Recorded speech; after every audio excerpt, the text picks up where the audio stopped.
मेरा नाम है अमी गणात्रा। मैंने इंजीनियरिंग करा हुआ है कंप्यूटर साइंस में, उसके बाद MBA करा IIM अहमदाबाद से। 15 वर्ष जॉब करा, 4 कॉन्टिनेंट्स में रही, बहुत सारे देशों में काम किया। और 2020 में जब मैं वापस भारत आई तो फिर जो पढ़ा था उस पर लिखने का अवसर मिला।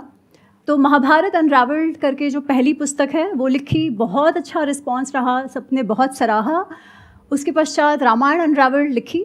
महाभारत से जो हमारी यंग जनरेशन है वो क्या सीख सकती है, इन द सेंस कि अभी तक जो लोग हैं उनके माइंड में क्या इमेज बनी हुई है महाभारत की, और आपने जब ये लिखा और संस्कृत में आपने इसका अध्ययन किया तो ऐसा आपने क्या अलग देखा जो कि प्री कंसीव नोशंस है लोगों के, उससे बिल्कुल ही अलग है? कुछ एग्जांपल्स आप देना चाहेंगे? ठीक है, तो सबसे पहला मैं प्रश्न पूछती हूँ, महाभारत का युद्ध है वो क्यों हुआ? एनीबडी जो भी बोलना चाहते हैं हाथ ऊपर करो और माइक लेकर के बोल दो। हाँ, माइक दे दो उनको। वाणी की निर्लज्जता। हाँ, जैसे द्रौपदी ने कहा था, क्या कहा था? अंधे का पुत्र अंधा। बहुत बढ़िया। द्रौपदी ने कहा अंधे का पुत्र अंधा, इसीलिए दुर्योधन के ईगो को लग गई, अहंकार चुभ गया और उसके बाद युद्ध हुआ। अगर ये बात सही है तो मुझे एक बात बताओ, लाक्षागृह में जब पांडवों को और कुंती उनके माताजी के साथ जब जलाने का प्रयत्न हुआ तब तो द्रौपदी थी ही नहीं। तो क्यों प्रयत्न किया था दुर्योधन ने? मारने की इच्छा तो उसकी तब से थी ना। द्रौपदी कहाँ आई? उससे भी पीछे जाते हैं। जब पांडव वन से आते हैं पांडु की मृत्यु के बाद, तब भीम को विष दे के मारने का प्रयत्न किया जाता है, तब द्रौपदी कहाँ थी? तो क्या द्रौपदी के कारण ये द्वेष दुर्योधन के मन में आया? पर हम बहुत ही सुलभता से मान लेते हैं कि द्रौपदी ने ऐसे कह दिया, मेल ईगो हर्ट हो गया, सही हो गया युद्ध, क्योंकि दुर्योधन में तो अच्छाइयाँ भी है। ये तो बेचारे को गाली दे दी तो कोई मानेगा क्या? और सभी को लगेगा देखो हमको कोई गाली देगा तो हम चुप बैठेंगे क्या, है ना? फिर हमारे में और एक कहावत है, युद्ध क्यों होता है? जर जोरू जमीन के कारण। यहाँ जोरू मिल गई, जोरू मिल गई तो उस पर थोप दिया। बहुत आसान ना? क्यों? क्योंकि हमें अपने अंदर नहीं देखना पड़ता कि इशू क्या है, हम किसी और को आराम से ब्लेम कर सकते हैं। दोषारोपण किसी के सर पे मढ़ना बहुत सुलभ है, क्योंकि जब हम एक्चुअल महाभारत के अंदर जाए ना, तो आपको एक बात बताऊं, अंधे का पुत्र अंधा ये महाभारत के कोई भी मैन्यूस्क्रिप्ट में नहीं है। ऐसा कुछ हुआ ही नहीं है। ये सब जो वो मसाला डालते हैं ना, वैसा वाला मसाला है, ये फिक्शन है। अंधे का पुत्र अंधा हुआ ही नहीं है। Are you sure about that? मतलब कहीं पर भी नहीं लिखा हुआ? 100%। आप गीता प्रेस वाला महाभारत देख लो, आप भंडारकर ओरिएंटल का क्रिटिकल एडिशन देख लो, आप KM गांगुली वर्जन देख लो, आप कोई भी महाभारत, व्यास रचित महाभारत आप देख लो, उस पे लिखी हुई पुस्तकें नहीं, वो फिक्शन है, वो नाट्य रूप है, काव्य रूप है। जो इतिहास है महाभारत, उसमें ये कहीं पर भी नहीं है। अच्छा, अब ये क्यों महत्वपूर्ण है जानना? क्योंकि फिर हमारा दूसरा प्रश्न होगा कि अगर ऐसा नहीं हुआ था तो फिर युद्ध क्यों हुआ, जिसमें पांडवों, कौरवों के और भारतवर्ष के जितने भी क्षत्रिय थे, पूरे जनरेशन्स खत्म हो गए। दादा, बाप, बेटा, 3 जनरेशन्स जो क्षत्रियों के थे वो नष्ट हो गए। इतना बड़ा वो युद्ध हुआ। ये युद्ध क्यों हुआ? पांडवों ने वनवास भी मान लिया कि 13 वर्ष वनवास जाना है। 13 वर्ष वनवास हुआ, उसके बाद नेगोशिएशंस फिर से शुरू हुए। जब नेगोशिएशंस शुरू हुए तो पांडवों ने, युधिष्ठिर ने यहाँ तक कहा कि कुटुंब में, परिवार में युद्ध नहीं होना चाहिए, क्योंकि युद्ध जो है ना वो लास्ट रिजॉर्ट होता है ना? युद्ध में किसी भी, दोनों तरफ की हानियाँ होती है, इसलिए युद्ध नहीं होना चाहिए। तो आप हमें इंद्रप्रस्थ मत दो, आपके पास रखो, हमें केवल 5 गांव दे दो जिससे हमारी रोजी रोटी चलती रहे। दुर्योधन कहता है, सुई का टोक होता है ना, उतनी भी भूमि में नहीं दूंगा। क्यों? क्योंकि मैं इनके साथ जीना ही नहीं चाहता।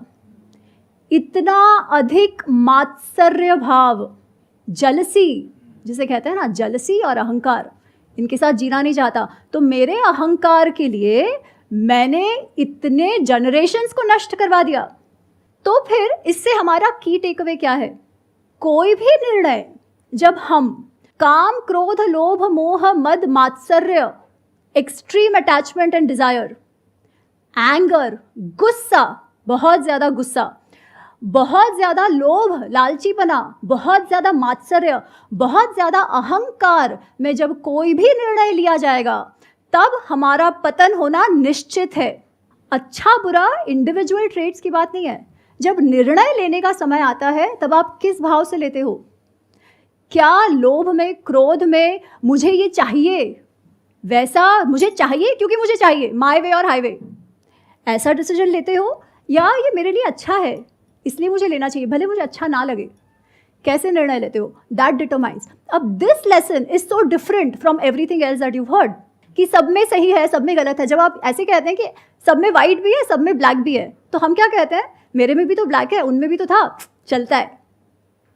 पर जब तक वो ब्लैक रहेगा ना, तब तक ये मत एक्सपेक्ट करना कि आप सक्सेसफुल होगे, हो ही नहीं सकते। सब में ब्लैक है और सब में वाइट है, is it not true? It is true. हाँ। देखिए, गुण अवगुण सब में होते हैं, कोई भी ऐसा नहीं है जो एकदम परफेक्ट है, परंतु जब डिसीजन लेने की बात आती है तब आप कैसे लेते हो, ये महत्वपूर्ण है। ऐसा नहीं है कि मन में गुण अवगुण नहीं है, सब कुछ है, डिजायर्स है, हमें कुछ अच्छा लगता है और ये सब होना भी चाहिए। जब अटैचमेंट है तो प्रेम होगा, पर जब ओवर अटैचमेंट है तो पोजेसिवनेस आ जाएगी, तो जो संबंध प्रेम का संबंध था वही टूट जाएगा। सेम भाव जब अति हो जाता है तब, इसलिए कृष्ण कहते हैं मन को संयम में रखो। अर्जुन कहता है बहुत अच्छा, संयम में रखो कह तो दिया, पर होता है क्या, है ना? वो कहता है चंचल ही मन कृष्णा प्रमाथि बलवत दृढ़म, कि जो मन है ना बहुत चंचल है, वो वायु के जैसा है कि वायु को हम पकड़ने का प्रयत्न करते हैं ना, मन को संयम में करना वैसे आप कठिन कार्य है। कृष्ण कहते हैं सही है, कठिन तो है ही, असंशय ही महाबाहो, पर कैसे करो? अभ्यासेन तु कौन्तेय वैराग्येण तु गृह्यते। अभ्यास अभ्यास अभ्यास, प्रैक्टिस प्रैक्टिस प्रैक्टिस। वो सिगरेट मुझे नहीं पीनी है, फिर भी मेरा मन जाएगा, मुझे लगेगा नहीं नहीं ले लेता हूँ, नहीं ले लेता हूँ।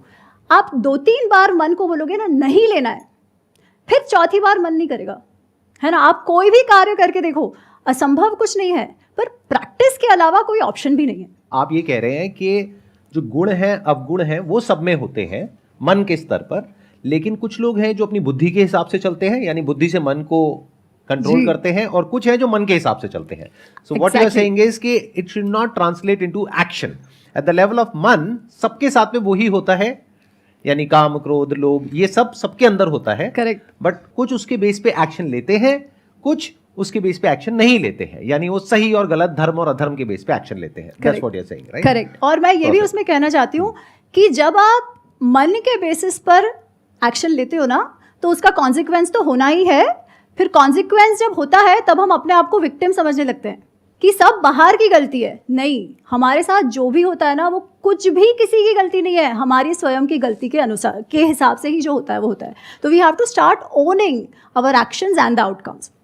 अच्छा, ये जो पॉइंट अभी इन्होंने बोला कि महाभारत जो हुई वो इस वजह से हुई क्योंकि द्रौपदी ने कहा कि अंधे का पुत्र अंधा, और ये हमने देखा भी है, टेलीविजन पे देखा है और इस तरह से सुना है। तो ये कहाँ से शुरू हुआ? ये मतलब एक इतने बड़े युद्ध के लिए एक फीमेल को ब्लेम किया जा रहा है, और वो सिर्फ एक फीमेल नहीं है, that is basically representative of all females. Absolutely. हम जो फ्रीडम ऑफ एक्सप्रेशन की बात करते हैं, हमारे संस्कृति में ये हमेशा से रहा है। हमेशा से मतलब मैं संस्कृत नाट्य जो 2000-2500 वर्ष पहले लिखे गए, वहाँ से ये है। अब ये पर्टिकुलर प्रसंग कहाँ से आता है ये मैं नहीं जानती, पर वो कहता है ना, लोक कथा में आता गया और ये बाहर तक, फिर अब वही सच्चाई हो गई जो बहुत बार बोला जाता है। जब भी कुछ काव्य लिखे गए तब उसमें जो हमारे नाट्यकार थे वो क्रिएटिव लिबर्टी तब से लेते हैं, क्योंकि पर्पस अलग है। पर्पस है रस, पर्पस है एंटरटेनमेंट, साथ साथ थोड़ा सा आप लेसन्स भी दे दो, पर वो क्रिएटिव लिबर्टी हमेशा से रहा है। हुआ क्या कि वो इतना सुंदर होता था कि वो क्रिएटिव लिबर्टी जो है वही सत्य हो गया। द्रौपदी के विषय में आप हमेशा जब सुनते हो तो उसे वो या तो अंधे का पुत्र अंधा, या हमेशा बदला चाहिए बदला चाहिए बदला चाहिए, जबकि आप द्रौपदी का जो व्यक्तित्व महाभारत में देखते हो वो एकदम ही अलग है। She is one of the most graceful ladies that can ever be. तो एक प्रसंग आता है महाभारत में जो वन पर्व में है, इसको कहते हैं द्रौपदी सत्यभामा संवाद। द्रौपदी सत्यभामा संवाद में ऐसा होता है कि वनवास में है पांडव, द्रौपदी और सब, और कृष्ण सत्यभामा उनसे मिलने आते हैं। तो वो जब उनसे मिलने आते हैं तो पहले तो कुछ कुछ बात चलती है, जो पुरुष हैं वो अपनी बातें करते हैं और द्रौपदी और सत्यभामा बात कर रहे हैं। सत्यभामा द्रौपदी से पूछती हैं, तुम्हारा मुझे वशीकरण मंत्र चाहिए, तुम्हारे पास वो कौन सा वशीकरण मंत्र? वशीकरण मंत्र मतलब ऐसे हिप्नोटाइज कर देना, मुझे वो मंत्र बताओ। द्रौपदी कहते क्या हुआ? वो कहती है कि ये जो 5 पांडव है वो नित्य ही तुम्हारा चेहरा देखते रहते हैं, तुम कहती हो वो कर देते हैं, जो तुम चाहती हो वो सभी पांडव करते हैं, ये 5 पांडव तुम्हारे वश में है, तो मुझे बताओ तुम्हारे पास कौन सा वशीकरण मंत्र है? द्रौपदी कहती है, सत्या कोई वशीकरण मंत्र नहीं है, पर तुम्हारी बात सच है कि मुझे पांडव बहुत मान सम्मान देते हैं, मुझसे बहुत प्रेम करते हैं। उसका कारण है मैं अपना जीवन कैसे जीती हूँ। और द्रौपदी जब लोग वो इंद्रप्रस्थ की जब महारानी थी तब अपने रोल का वर्णन करती है। It is one of the most beautiful chapters of Mahabharata. Unfortunately इसके विषय में बात नहीं होती। वो कहती है मैं सबसे पहले उठ जाती हूँ, जो भी कार्य राजमहल के अंदर होता है, क्योंकि बहुत सारे लोग, लाखों की संख्या में लोग खाने पीने आते थे, उन सबके लिए हजारों की संख्या में सेवक सेविकाएं होती थी। वो कहती है उन सब का नाम मैं जानती थी, वो सब ने कितना कार्य किया है वो मैं जानती थी, उन्होंने खाया पिया है कि नहीं वो भी मैं जानती थी। वो कहती है युधिष्ठिर जब यात्रा पे जाते हैं तब उनके साथ कितने घोड़े, कितने हाथी, कितना वेल्थ, गिफ्ट्स वगैरह जो जाते हैं दूसरे राजाओं के लिए, वो कितना गया वो और किसी को नहीं मालूम, एको अहम अपि वेद्मि, केवल मैं ही जानती हूँ। वो कहती है इंद्रप्रस्थ की जो तिजोरी है ना, जो खजाना है, जो वेल्थ है, वो ऐसी है कि किसी को मालूम ही नहीं, इतनी पूरी समुद्र जितना रत्न उसमें भरे हुए हैं, पर क्या आया क्या गया, पूरा transparency of the treasury, she says मेरे अलावा किसी को भी नहीं है। आप सोचो उस स्त्री पर कितना विश्वास था पांडवों का कि finances of the kingdom is what she knows, और मेरा काम मैं इतनी निष्ठापूर्वक निभाती थी तब भी, while taking care of my family members, बच्चा, सासू, एवरीबडी, इसीलिए पांडव मुझे इतना भाव देते हैं। This is the character of a lady in इतिहास। ऐसी स्त्री को हम बिचारी कहते हैं। ऐसे समाज को जहाँ स्त्री को इतना स्टेटस मिला हुआ है, जहाँ फिनेंसेस भी वो देखती है, उस समाज को हम स्त्री द्वेषी कहते हैं। और इतिहास ना जानने के कारण हम हमारे ही समाज को कैसा समझने लगे हैं उसका उदाहरण आपके सामने है। इसीलिए इतिहास को इतिहास के रूप में जानना अत्यंत आवश्यक है और बिल्कुल भी कठिन नहीं है। ये सारी पुस्तकें हैं, केवल हमें उन्हें पढ़ना है और हमारे इतिहास को, हमारे अपने आप को जानना है। हम जैसे सीता और द्रौपदी की बात करते हैं, संदीप सर के मैंने 3-4 वीडियोस देखे थे एंड मतलब पिछले 3 साल से मेरी खुद की लाइफ में वो चल रहा था कि मेरी लव मैरिज थी, 8 साल के बाद हमारी शादी हुई थी, पर मेरे हस्बैंड को ब्रेन हैमरेज हो गया 2020 में और अभी भी वो पैरालिसिस ही है उनको। तो जैसे सीता और द्रौपदी 2 कैरेक्टर्स हमारे दिमाग में रहते हैं और मैं भी हिस्ट्री की स्टूडेंट थी, LSR से पास्ड आउट थी, मेरा खुद का NGO है और क्योंकि कहते हैं जो काम आप करते हैं बाहर वही काम आपके घर में आ जाता है। मैं विकलांग बच्चों के लिए काम करती थी और वही विकलांगता मेरे घर में आ गई। तो मेरा क्वेश्चन आपसे ये है, जैसे जब ये सब कुछ होता है तो आपकी फैमिलीज़ बहुत आसानी से आपको छोड़ के चली जाती हैं, जैसे आपने कहा कि कर्म है ना। जब हम कर्म की बात कर रहे हैं, हम ऐसा कैसे सोच सकते हैं कि हमें इस एज में ये हमारे कर्मों का फल है, क्योंकि मुझे इस जन्म में ऐसा कुछ कर्म याद नहीं आता है कि मैंने ऐसा कुछ किया हो। और मेरा संदीप सर से भी एक क्वेश्चन है कि जैसे आप मोटिवेटेड रहने की बात करते हैं, it's been from last 3 years मैं कोशिश करती हूँ कि मोटिवेटेड रहूँ और अब तो शायद ऐसी पारिवारिक स्थितियाँ हो जाती हैं जब मम्मी पापा कहते हैं कि उनको छोड़ दो, कब तक ऐसे चलेगा या कब तक ऐसी लाइफ रहेगी, क्योंकि मेरी एक छोटी बिटिया भी है। और ब्रेन हैमरेज के बाद ऐसा होता है कि वो शायद कभी रिकवरी नहीं होता है, क्योंकि स्ट्रोक में रिकवरी के चांसेस होते हैं, विदिन 6 मंथ्स आप चल फिर सकते हैं, पर हैमरेज के बाद शायद ऐसी स्थिति होती है कि वो पैरालिसिस कभी रिकवर नहीं होता है। सीता अपने हक को छोड़ती है और वो देवी बन जाती है। मैंने अपने हक को छोड़ा, अभी हमारे लॉज वगैरह साथ नहीं रहते हैं। अगर द्रौपदी अपने हक की बात करती है तो ये बोला जाता है कि आप अपनी संपत्ति के लिए लड़ रहे हैं या आपने परिवार को तोड़ दिया, आपने विभाजन कर दिया। तो आपकी नज़र में, आपने इतना इतिहास पढ़ा है, आपने इतनी महाभारत रामायण बहुत सारी किताबें शायद आपने लिखी हैं, आपको क्या लगता है जीवन में आज के आधुनिक भारत में क्या सीता की भूमिका निभाना सही है या द्रौपदी की तरह अपने हक के लिए लड़ना सही है? अगर आप द्रौपदी बनते हैं, आप खुद भी बहुत मेंटल ब्रेक थ्रू से जाते हैं जो ऑलरेडी आपकी लाइफ में चल रहा है, और अगर आप सीता बनते हैं, आप सब कुछ छोड़ देते हैं, तो क्या उस लाइफ को बहुत लॉन्ग टर्म निभाना संभव है? सबसे पहले तो मैं आपसे कहना चाहूँगी कि आप में बहुत शक्ति है एंड आपके शक्ति को नमन है। जहाँ तक मैंने देखा है, कर्म ना बहुत ही कॉम्प्लेक्स सब्जेक्ट है। ऐसा नहीं है कि कल हो गया और आज उसका इफ़ेक्ट दिखता है। ऑल्सो जो हम देखते हैं, जिसे हम बुरा मानते हैं, वो ज़रूरी नहीं है कि बुरा है, उस टाइम फ्रेम के लिए तो है, but we don't know what's going on behind that, right.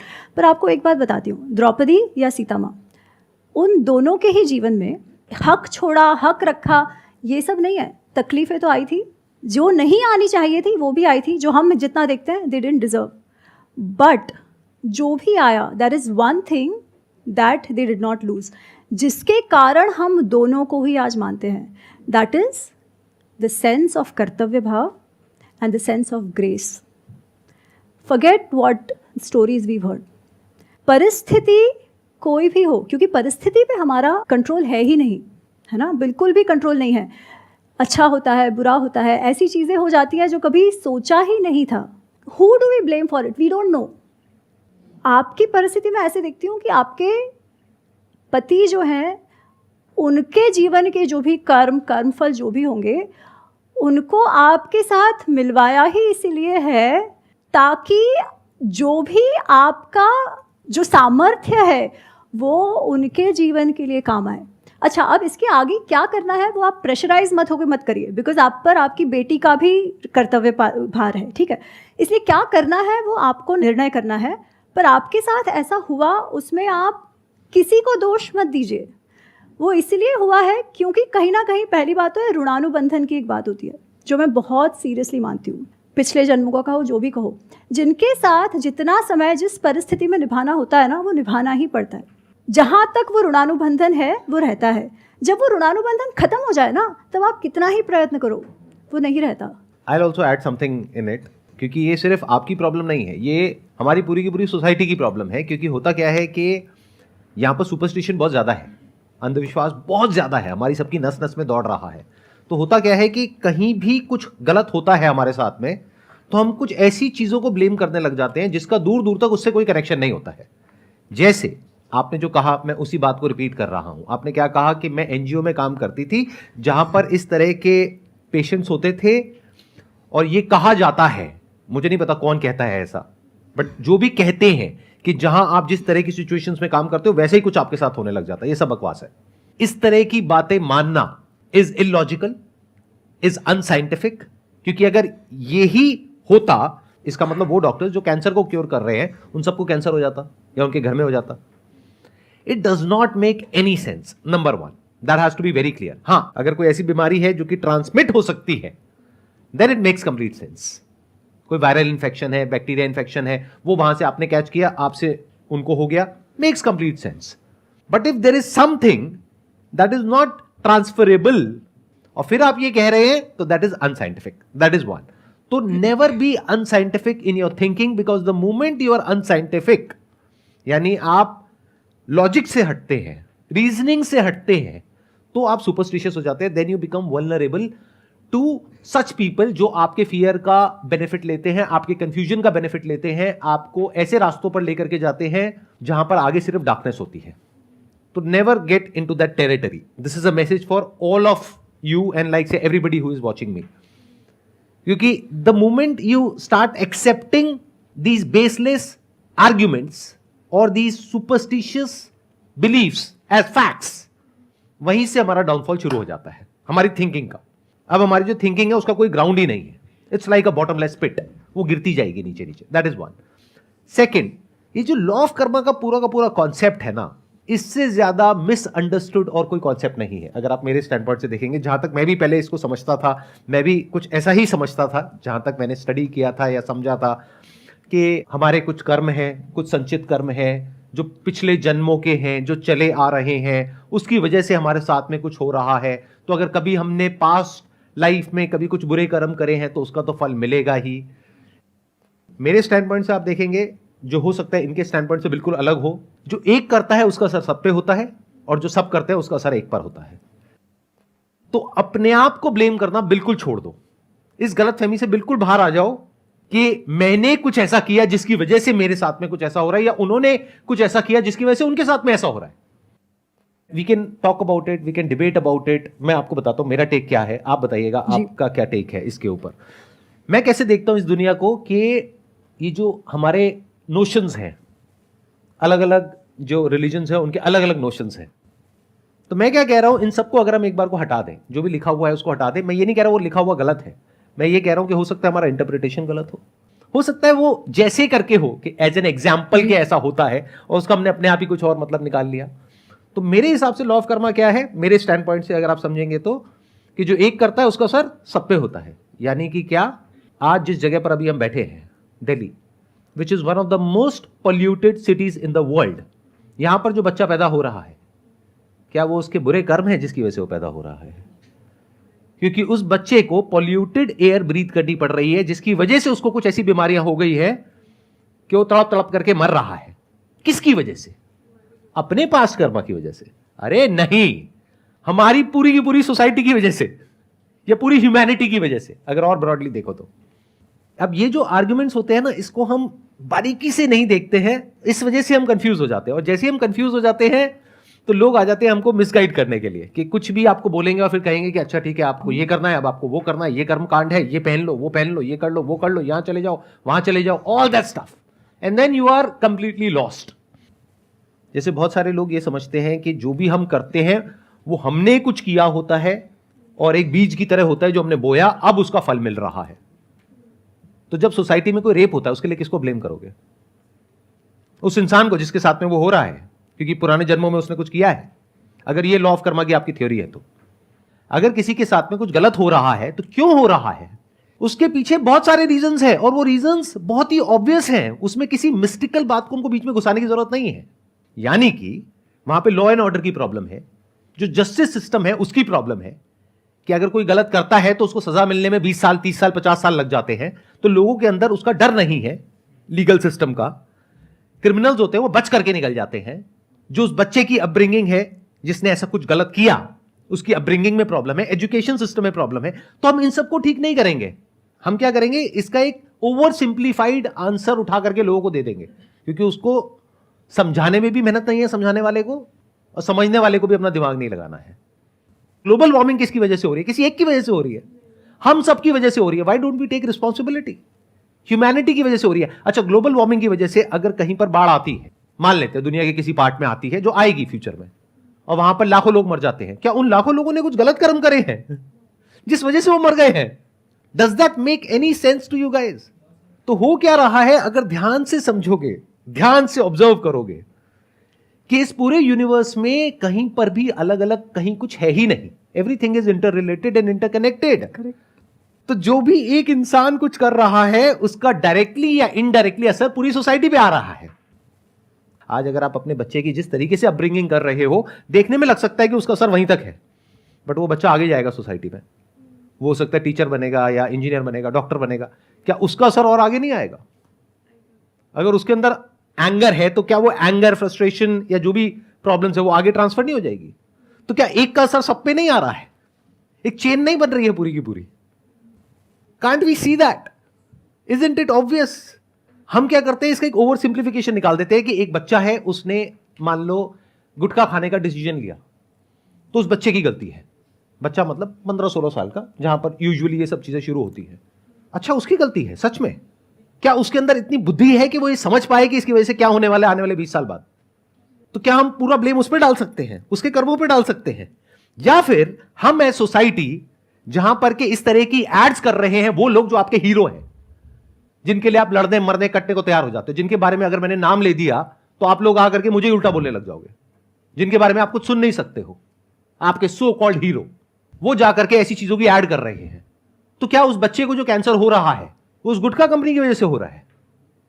या आपकी वजह से हो रहा है, हमारी सबकी वजह से हो रहा है, क्योंकि हम चाहें तो बहुत कुछ कर सकते हैं लेकिन कुछ करते नहीं है। तो जैसे ही लॉ ऑफ कर्मा को आप इस तरीके से समझते हो तो हम सबके ऊपर एक बहुत बड़ी रिस्पॉन्सिबिलिटी आ जाती है, क्योंकि अब फ्यूचर जैसा भी होगा सिर्फ आपका अपना नहीं, क्योंकि आपका अकेले का तो कोई फ्यूचर है ही नहीं। अगर आप किसी ऐसी जगह पे रहते हो जहां पर सब लोग खराब है, उसकी वजह से पूरा मोहल्ला खराब है, तो आप कैसे खुश रह सकते हो? खुद रिस्पॉन्सिबिलिटी लेनी पड़ेगी। आई एम सॉरी, मैं थोड़ा सा इमोशनल हो रहा हूं इस टॉपिक को लेकर के, because it's very close to my heart. आपका क्या टेक है इसके ऊपर? तो मैं आपसे पूर्णतः सहमत हूँ। केवल मैं एक चीज़ और कहना चाह रही हूँ, टेकिंग योर गुड का एग्जाम्पल। ऑफकोर्स कर्म पर्सनल लेवल पे होता है और कलेक्टिव लेवल पे होता है, और इवन जब मैंने आपको सबसे पहले वही कहा कि अपने साथ जो हुआ हो ना, उसमें we don't have to overthink कि अरे मेरे कौन से कर्म थे, because we will never know. आपको कभी पता ही नहीं चलेगा कि अरे वो किया वैसे हुआ, नहीं। परंतु ये बात भी बिल्कुल नहीं भूलनी चाहिए कि कोई भी कारण सर, कितनी भी बेवकूफ़ी के कारण, अगर वो 16 वर्ष का बच्चा गुटखा खाता है और उसके माँ बाप उसे नहीं रोकते हैं, तो उसका कॉन्सिक्वेंस तो उसे भुगतना ही पड़ेगा। So while we have to have a social consciousness, individual responsibilities can not be forgotten. ठीक है, आपके निर्णय का जो आउटकम होता है वो भी दुनिया भर पे नहीं थोप सकते। दुनिया पे तो असर होगी, बिकॉज एक का असर सब पे होता है, सबका असर एक पे 100%। पर आपके साथ जो हो भी रहा है या होगा, उसका कॉन्सिक्वेंस और आउटकम आप आउटसोर्स नहीं कर सकते। Few things are in your control, few things are not in your control. तो जहां पे कंट्रोल नहीं है, हाँ, वहां पे हमें रिस्पॉन्सिबिलिटी भी नहीं लेनी मैं है। आपको वही कह रही हूँ, पर जहां पे कंट्रोल है वहां पे लेनी वहां पे तो लेनी ही पड़ेगी ना। Exactly. Let's give big round of applause for her. Thank you so much जी यहाँ पर आने के लिए। It was pleasure meeting you, pleasure talking to you. Thank you for sharing your knowledge. Sandeep ji.